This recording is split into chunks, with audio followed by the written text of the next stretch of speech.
All right, welcome back to A Little Loud Labs.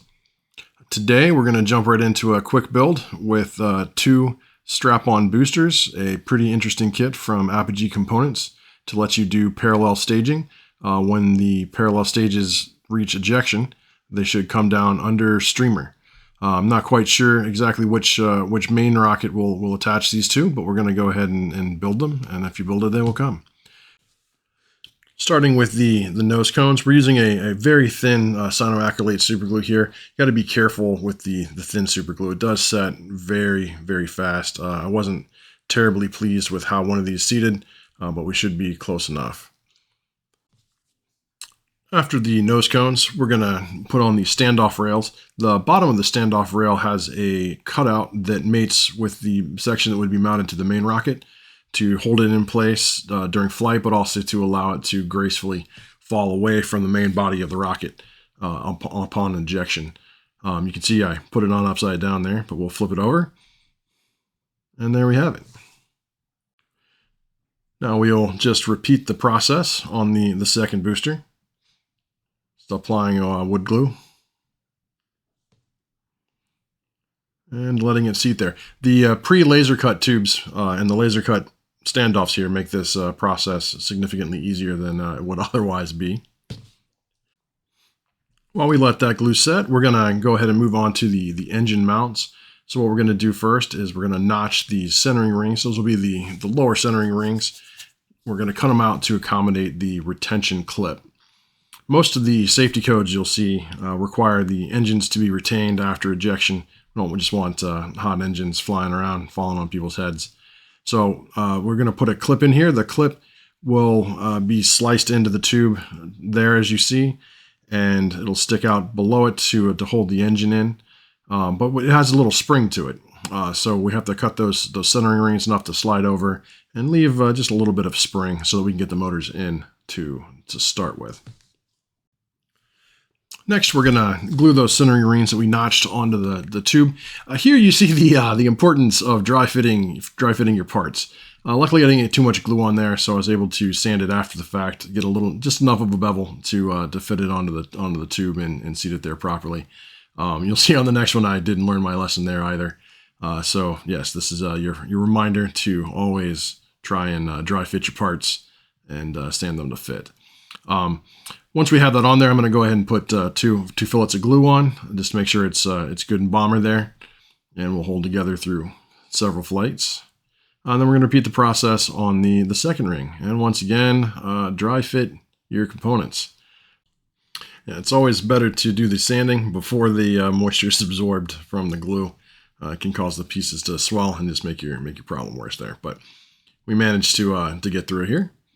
And we get the second ring on the second engine mount.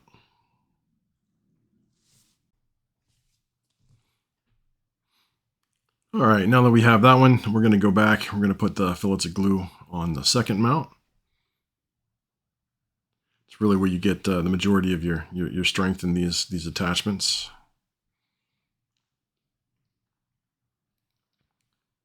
And then once we're done with this, we're going to start to prep some of the recovery devices. So we're going to take the Kevlar string. I just tied barrel knots in these, so we'll be able to cinch them down. Those will go between the two centering rings. The other centering ring will have the string go underneath of the ring, so that knot will sort of be a stopper there as well. We don't have to worry too much, I don't think, for the forces involved here once we glue those knots, that the cinch knot will do anything like kink the engine tube or anything like that. Now I, on the other hand, did get a little kink in the engine tube, so I took a motor here in a second that you'll see just to flatten that out and make sure that that didn't become a long-lasting feature. Once we have the centering ring back in place, we put a fillet of glue on there. You can see I finally learned my lesson, and we're going to sand down that ring a little bit, make sure that it fits well over the string and the tube, and that went pretty smoothly there. And then we're gonna go ahead and put another fillet of glue on.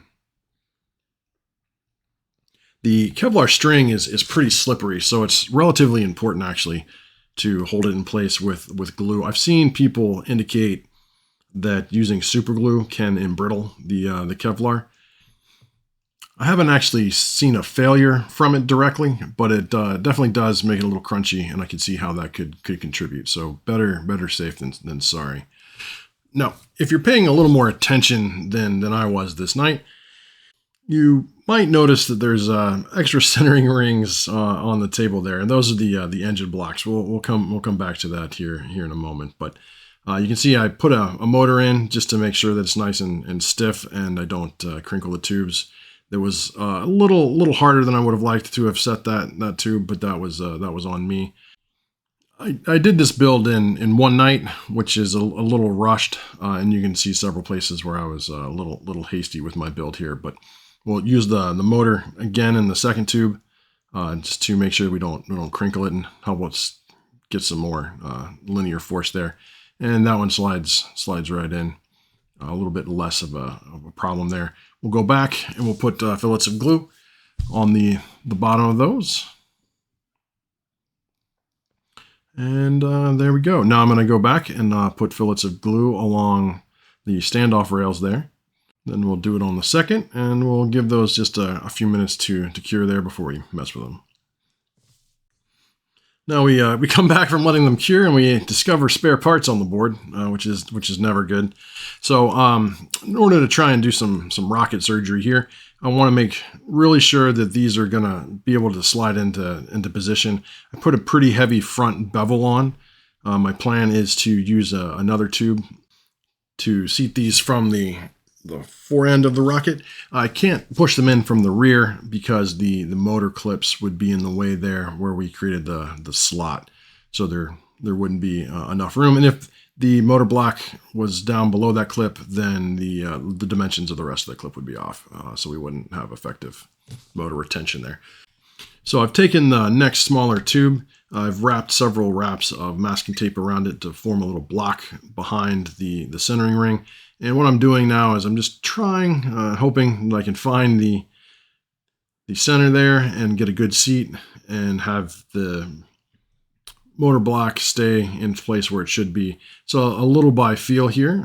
So I'm hoping that by turning the tube, I can sort of lower that friction, get it in there, and then feel where I've hit the end of that motor clip. Once I think I have it in place, I go back with the tube, make sure that it's in where I think it is, and there's sort of no slack when I strike it with the tube, and that one felt pretty solid. So we're going to move on to the second one here. We're just going to repeat that same process. That one went in way smoother than the first one. I'm just going to go back one more time out of paranoia and just make sure that motor block is where I think it is. So now we're going to move to the next recovery system here. We're going to go ahead and tie the Kevlar string to the nose cones that we glued earlier. We're going to put a little drop of the wood glue there just to keep those Kevlar knots from coming undone. Now, I haven't seen failure from the SA glue on the Kevlar knots, but I have definitely seen the Kevlar knots themselves almost immediately untie themselves in parachutes and things like that. So that drop of glue really is pretty important there from my standpoint. Now we take a piece of packing tape and we're going to go ahead and wrap the streamers up, and we'll fit all that hardware down in the tube. It's a little fiddly, but nothing too bad. We're going to repeat the process on the other side with the other streamer. The instructions indicated this roll pattern. I know some other people have different ways of folding the streamers. And we're gonna do a blow test here, and we see we got positive ejection comes all the way out.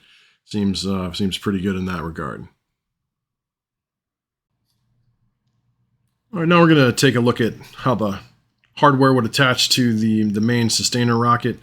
The top piece here, there's a hole in the nose cone that keys into this little L bracket here. So that would be attached to the main rocket. Then we'll put it in the slot right above the standoff rail, and then push the nose cone down. That's going to give us nice positive control of that. It's not going to separate until we want it. If we had an ignition failure or an ejection failure, that should just safely come back down with the main sustainer. The bottom of the standoff rail there is keyed with a semicircle to that bottom mounting piece. That should allow it to gently arc away from the main body. So this should give us a nice, interesting flight characteristic there when we have separation. and a pretty interesting introduction to parallel staging. So tune back in and we'll see what rocket this ends up on. Thanks for watching, and let us know if you have any recommendations for what you'd like to see built next. A little out loud.